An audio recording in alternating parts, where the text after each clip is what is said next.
जय श्री राम। परम प्रेम मेरे भाई बहन, माघ महीने के कृष्ण पक्ष की एकादशी खट तिला एकादशी के नाम से जानी जाती है।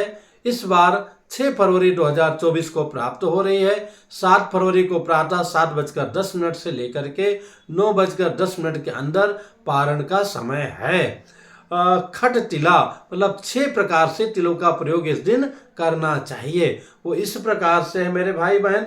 तिलस्नाये तिलोद्वर्ते तिल होमी तिलोदके तिल भुक तिल दाता च खट तिला पाप नाशनः। 6 प्रकार से हमारे पापों का नाश करता है ये तिल का प्रयोग। तो 6 प्रकार का प्रयोग कैसा है कि एक दिन पहले से ही एक कोई बड़े बर्तन में तिल को भिगो दीजिए स्नान करने की भावना से। और अच्छा तो यही रहेगा कि एक दिन पहले ही तिल को पीस करके अथवा मिक्सी इत्यादि में भी पीस करके उसका पेस्ट बना के रख लीजिए।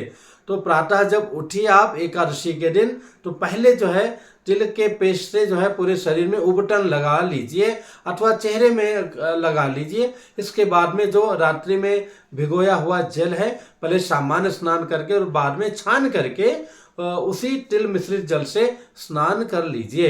इसके बाद में भगवान विष्णु को तो सदैव तिल ही अर्पण किया जाता है। तो भगवान विष्णु अथवा राम जी, नरहरि जी आदि जो भी रूप में प्रभु आप हैं उनको तिल अर्पण कर सकते हैं।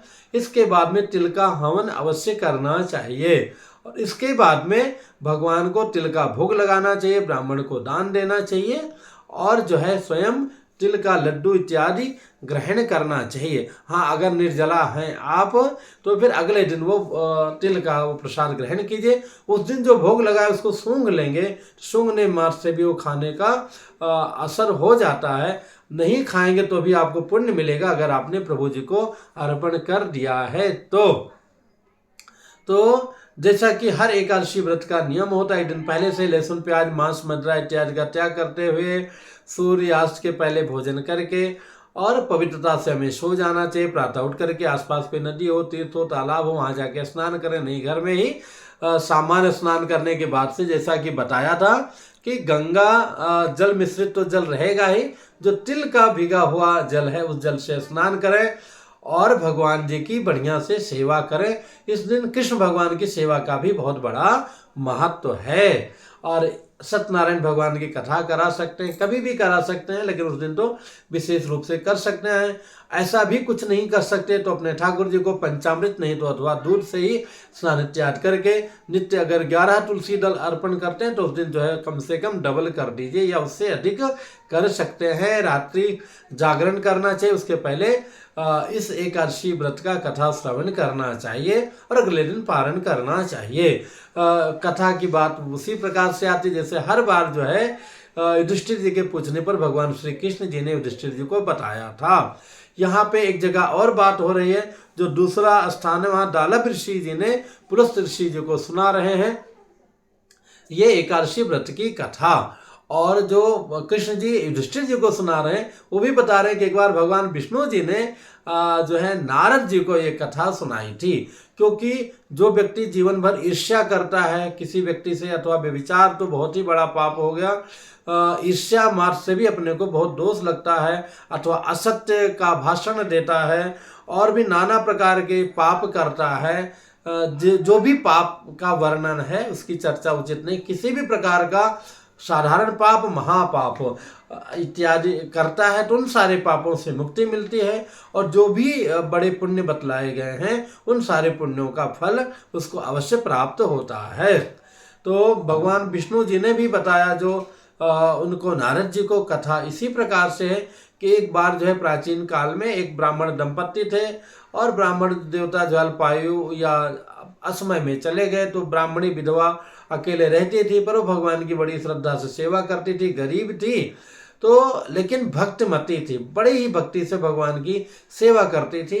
तो भगवान प्रसन्न होकर के कहे चलूं एक बार जरा इनके यहाँ चक्कर मार करके आ जाऊं। भगवान विष्णु ब्राह्मण के रूप में आते हैं और भिक्षा मांगना चाहते हैं। उस बेचारी के घर में तो कुछ था ही नहीं, तो उसने एक मिट्टी का जो है टुकड़ा पड़ा हुआ था जिसको ढेला बोलते हैं हमारी यूपी की भाषा में, उठा करके उनके कमंडल में डाल दिया।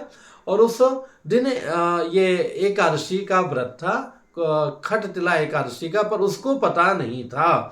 तो उसने उस रूप में उस चीज को स्वीकार नहीं किया, केवल जो है ढेला ही मिट्टी का उनको दे दिया। उस साधारण जो है पुण्य के प्रताप से वो जब वो मृत्यु को प्राप्त हुई तो बाद में स्वर्ग लोक को गई और वहां उसको मिट्टी का बना हुआ घर मिला, पर उसमें कोई सामग्री नहीं थी। बहुत दुखी हुई और भगवान के दरबार में जाकर के बोली कि प्रभु आपने तो हमें सब कुछ दिया, स्वर्गलोक दे दिया, लेकिन यहाँ भी मिट्टी का ही घर मिला, वहाँ भी गरीब थी और यहाँ भी हमारी वही स्थिति है, कुछ भी नहीं है। तो भगवान विष्णु मुस्कुराए, कहे उस दिन खटला तिला एकादशी थी जिस दिन मैं तुम्हारे यहाँ आया था, तुमने एक दाना भी तिल का दान नहीं किया। मेरे भाई बहन, जो व्यक्ति जितना जो है तिल दान करता है तो उसका मान लिया तिल को आपने एक दाना तिल को बो दिया और उस बीच से जितने सारे मतलब डालियां निकलेंगी तो उन सारे डालियां पर डालियां उस पर जितने तिल लगेंगे उतने हजार वर्षों तक व्यक्ति स्वर्गलोक को प्राप्त होता है। तो तिल तो आप समझती है सबसे हल्का होता है, कोई कितना भी कम देगा तो इतना तो देगा ही, तो इतना बोने में कितना दाना आएगा, और एक दाना 1000 वर्ष के बराबर जो है पुण्य को प्रदान करता है। तो सोचिए कितने लंबे समय तक का जो है जय जय सिया राम रिफिल हो जाएगा स्वर्गवास का।